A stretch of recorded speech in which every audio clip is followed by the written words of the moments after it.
ನಾಡಿನಾದ್ಯಂತ ನವರಾತ್ರಿ ಉತ್ಸವ ನಡೆಯುತ್ತಿದೆ. ದುರ್ಗಿಯರ ಆರಾಧನೆ ಭಕ್ತಿ ಭಾವದಿಂದ ನಡೆಯುತ್ತಿದೆ.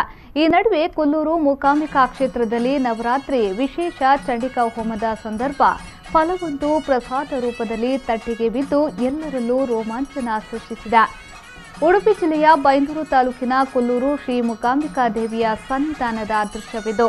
ನವರಾತ್ರಿಯ ಧಾರ್ಮಿಕ ಕೈಂಕರ್ಯಗಳು ಕೊಲ್ಲೂರಿನಲ್ಲಿ 10 ದಿನಗಳ ಹಿಂದೆಯೇ ಆರಂಭವಾಗಿದೆ.